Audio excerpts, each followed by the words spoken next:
Bienvenidas y bienvenidos. Después de todo lo aprendido, ahora reflexionaremos respecto a los resultados de una investigación que realiza un análisis acerca de cómo se vienen dando los nombramientos en vía judicial y qué tan compatibles están siendo estos procesos con lo planteado por el artículo 12 de la Convención sobre los Derechos de las Personas con Discapacidad. Ahora que se conoce cómo se toman las decisiones para designar apoyos, resulta importante revisar cómo se viene dando este proceso en nuestro país. Para ello, se presentará un estudio inédito elaborado por Renata Bregaglio y Renato Constantino, denominado ¿Qué dicen los jueces y juezas? Un análisis cualitativo de las decisiones judiciales de restitución de capacidad jurídica y designaciones de apoyo en el marco del Decreto Legislativo 1384. Este estudio tiene como propósito analizar las decisiones judiciales de reconocimiento y designación de apoyos desde la óptica del artículo 12 de la Convención sobre los Derechos de las Personas con Discapacidad. Si bien el estudio aborda decisiones judiciales, varios de los hallazgos pueden servir para la función notarial. Así, se analizaron 34 decisiones de apoyo firmes, de las cuales 10 estuvieron referidas a apoyos voluntarios y 24 a apoyos excepcionales. Esto corresponde al 2.51% de las resoluciones de apoyo emitidas e inscritas en registros públicos. A partir del análisis, se identificó que no hay una diferencia significativa entre la duración de los procesos de apoyos voluntarios y apoyos excepcionales. Los expedientes revisados han durado 11 meses en promedio, una duración solo 2 meses menor que lo que dura un proceso de designación excepcional. Si bien el Código Procesal Civil no establece una duración máxima de los procesos de apoyo, se esperaría que los reconocimientos de apoyos voluntarios sean rápidos al no ser contenciosos y respetan la voluntad de la persona con discapacidad. No obstante, el análisis muestra un panorama distinto, lo cual podría ser un indicador de que los juzgados no están realizando las diligencias necesarias con la debida seriedad para garantizar la idoneidad del apoyo, que se respete la voluntad y preferencias de la persona y que se identifiquen las salvaguardias necesarias. El análisis también mostró que todas las solicitudes de reconocimientos voluntarios fueron formuladas por un familiar y no por la persona con discapacidad. Si bien se sabe que esto no es en sí mismo una afectación de los derechos de las personas con discapacidad, sí podría condicionar la valoración del juzgado sobre la autonomía de la persona con discapacidad en cuestión. Además, al analizar si la voluntad de la persona con discapacidad es tomada en cuenta en el proceso, se encontró que en los casos donde se solicitó informe al equipo multidisciplinario, 3 casos, y al trabajador social, 2 de dichos casos, para evaluar si la persona requiere ajustes comunicacionales o presentaba situaciones personales que ameriten la determinación de salvaguardias, se reportó que la persona con discapacidad tenía necesidades y que recomendaban que siga bajo cuidado. En consecuencia, esto llevaba casi de manera automática a que se asuma la designación de apoyo. Las audiencias realizadas no siguieron las pautas establecidas para conducir la entrevista. Por el contrario, en la mayoría de las entrevistas se utilizaron expresiones excesivamente formales y arcaicas para realizar preguntas, como por ejemplo, para que diga usted su estado civil o para que diga tú tienes derecho a alguna pensión. Hubo casos en donde las respuestas de la persona con discapacidad son confusas. Esto puede deberse a la rigidez de la entrevista.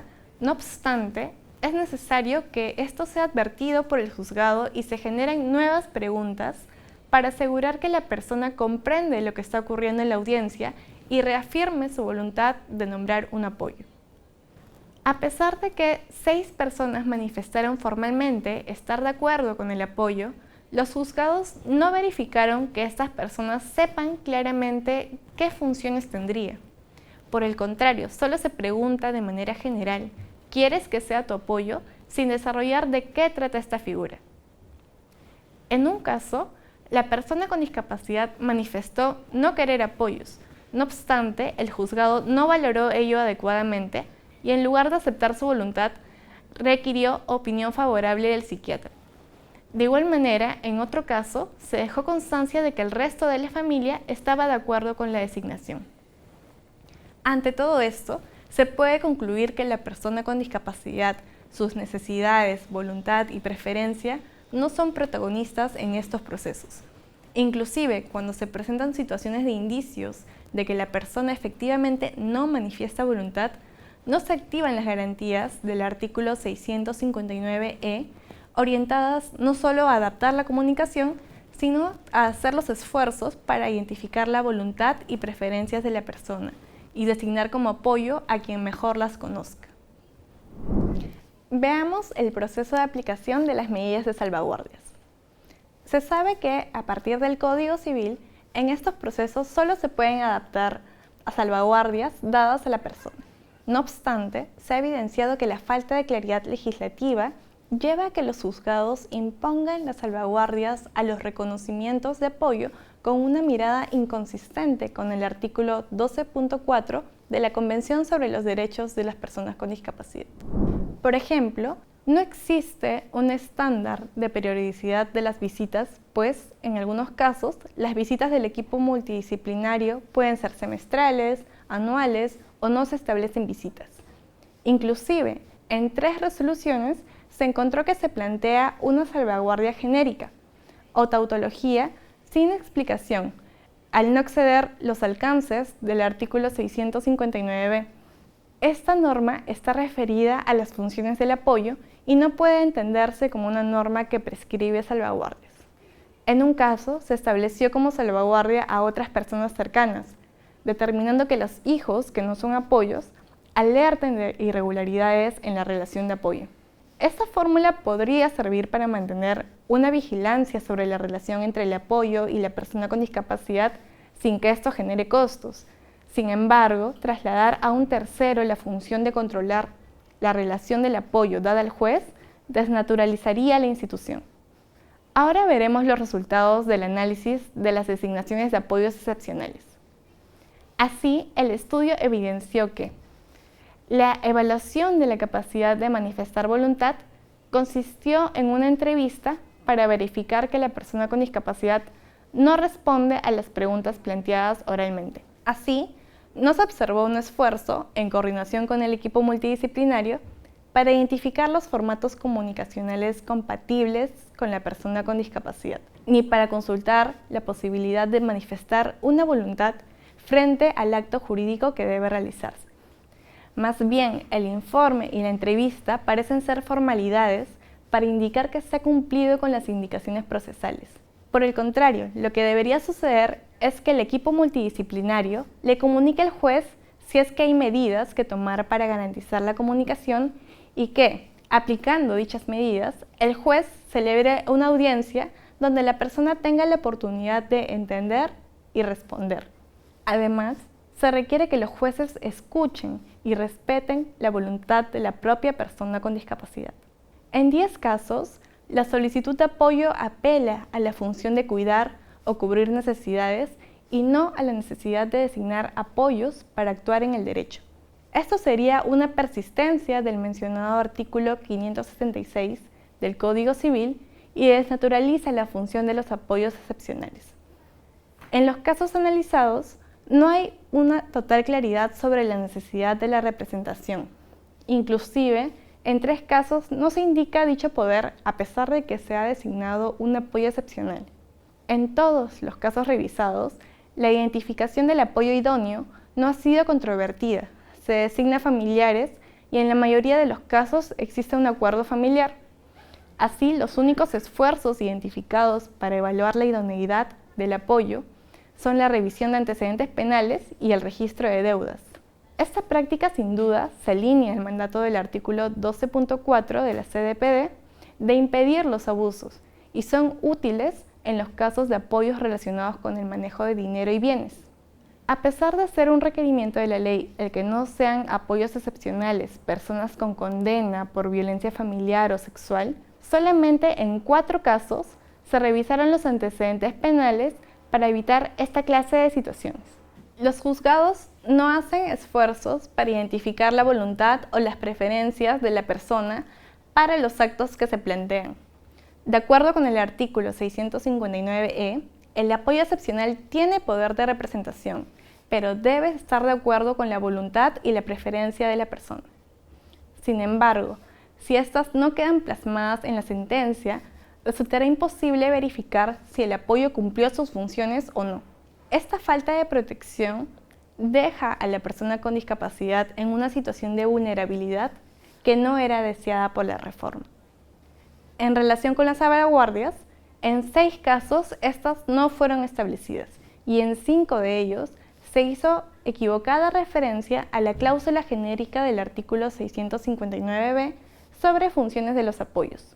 La revisión de la salvaguardia debería ser un ejercicio en el cual se determine la idoneidad y continuidad del apoyo, evaluando si está actuando de conformidad con el mandato encomendado. Sin embargo, solamente en 4 casos se indica un plazo de revisión. En 2 casos se establecen salvaguardias con respecto a la disposición de bienes. En uno de los casos, el proceso fue sobre la representación para dicho acto jurídico y el juez ordenó que se presente la escritura pública cuando se realice la venta del inmueble. En otro caso, el juez indicó que se debía pedir autorización judicial para la disposición de bienes. Si bien la intención es encomiable, habría que verificar que ello no se convierta en una barrera burocrática para la persona con discapacidad. En 3 casos se presentó una salvaguardia bien intencionada, donde el requerimiento de que el dinero que sea producto de rentas o ventas de las propiedades de la persona con discapacidad debía ingresar a una cuenta de ahorros a su nombre. Sin embargo, esta medida podría ser inadecuada si no se combina con otras medidas para evitar que el apoyo gaste ese dinero sin restricciones. Finalmente, hay que resaltar que cuando las funciones del apoyo son de manejo de patrimonio, hay un esfuerzo por pensar salvaguardias para evitar abusos. Después de todo lo revisado, al analizar las decisiones judiciales de restitución de la capacidad jurídica y designaciones de apoyo en el marco del Decreto Legislativo 384, se ha podido observar que no hay una diferencia significativa entre la duración de los procesos de apoyos voluntarios y apoyos excepcionales. Esto podría ser un indicador de que los juzgados no están realizando las diligencias necesarias con la debida seriedad para garantizar la idoneidad del apoyo, que se respete la voluntad y preferencias de la persona y que se identifiquen las salvaguardias necesarias. Todas las solicitudes de reconocimiento voluntario fueron formuladas por un familiar y no por la persona con discapacidad. Esto podría condicionar la valoración del juzgado sobre la autonomía de la persona con discapacidad en cuestión. Cuando se presentan situaciones de indicios de que la persona efectivamente no manifiesta voluntad, no se activan las garantías. Inclusive, se ha evidenciado que la falta de claridad legislativa lleva a que los juzgados imponen a las salvaguardias a los reconocimientos de apoyo con una mirada inconsistente. Es evidente que en muchos casos de designación de apoyos y salvaguardias, la persona con discapacidad, sus necesidades, voluntad y preferencias no son protagonistas en estos procesos. Es evidente que en muchos casos de designación de apoyos y salvaguardias, la persona con discapacidad, sus necesidades, voluntad y preferencia no son protagonistas en estos procesos. Por todo ello, resulta fundamental garantizar la prevalencia del deseo de la persona con discapacidad, su autonomía y su derecho de capacidad jurídica. Has finalizado el módulo de reflexión y con esto has culminado el curso virtual Reconocimiento Pleno de la Capacidad Jurídica de las Personas con Discapacidad, la importancia del rol de los operadores de justicia.